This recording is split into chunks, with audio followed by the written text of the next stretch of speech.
He's doing a superb job up there, sorting out grouse shooting and God knows what else. Anything to do with wildlife up there, he's up there stopping the persecution of wildlife.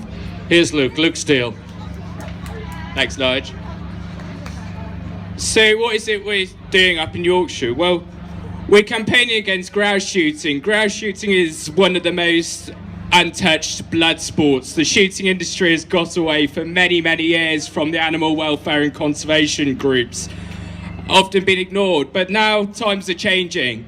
Times are changing. People are starting to realise the bloodlust that surrounds the shooting industry, how it's no different from fox hunting, how it's no different from the people who go out and shoot lions and elephants in Africa, and it's just another blood sport that needs abolishing. So what's it bad about grouse shooting? Well, we see huge areas of the uplands just wasted, just purged of wildlife. We see foxes, stoats, weasels, hen harriers, buzzards, you name it, it's killed. They're shot, they're trapped, they're poisoned, often illegally. We've been up on the moors and we've seen literally animals' feet and legs left in barbaric traps. And what is it that the crime of these animals is?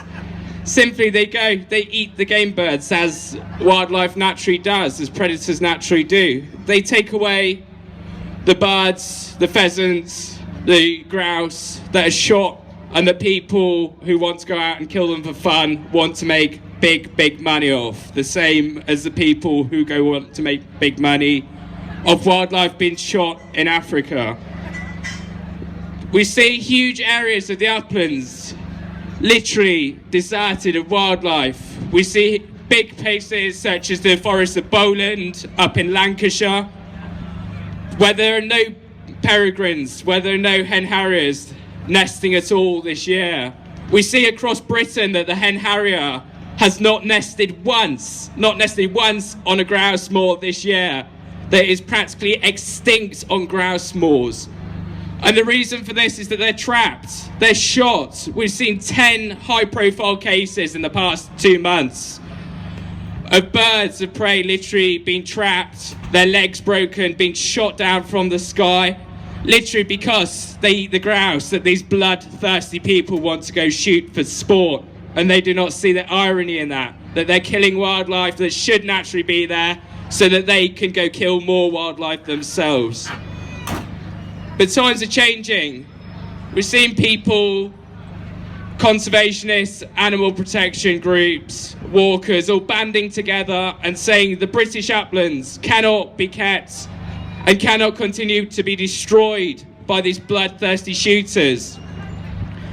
We're seeing up there, we're seeing rambles across the moor, all across the north this grouse shooting season. We're seeing people come together. And we've had one very big victory in the recent weeks. We've seen the National Trust standing up and saying that we can't have grouse shooting tenants on our land that are persecuting birds of prey.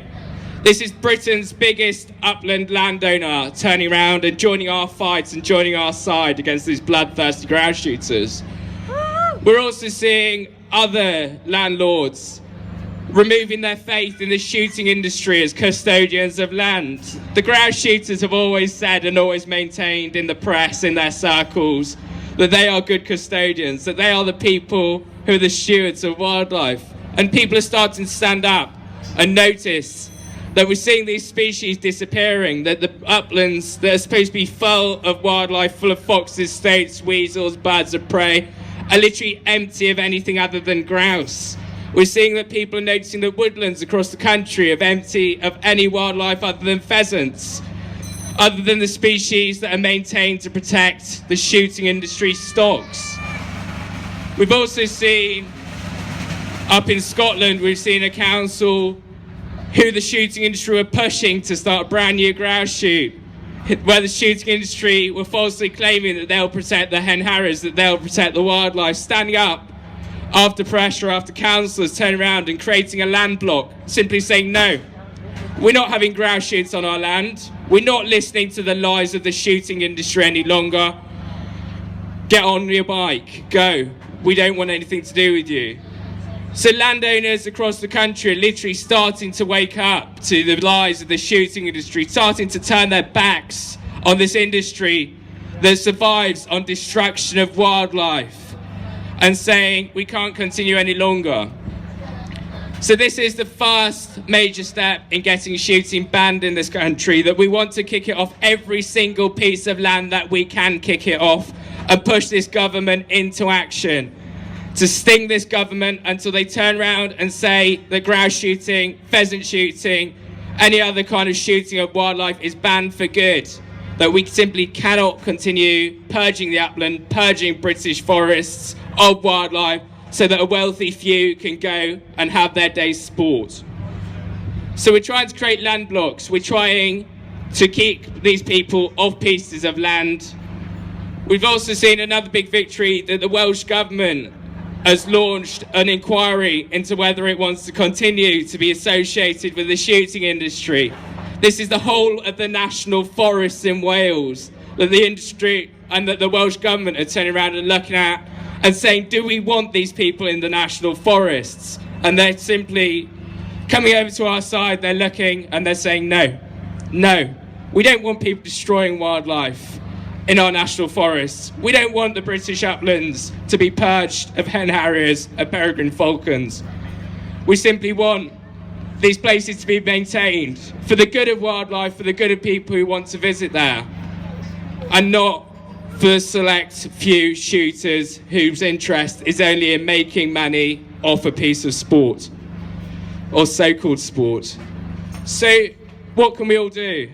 If there's any members of the National Trust out here who don't like the fact that shooting still does continue on some pieces of National Trust land, use your membership, go out there, contact the National Trust and say to them, look, you can't be doing this. You can't be keeping the shooting industry on pieces of land that are supposed to be maintained for wildlife, for walkers, because the two just simply don't go together.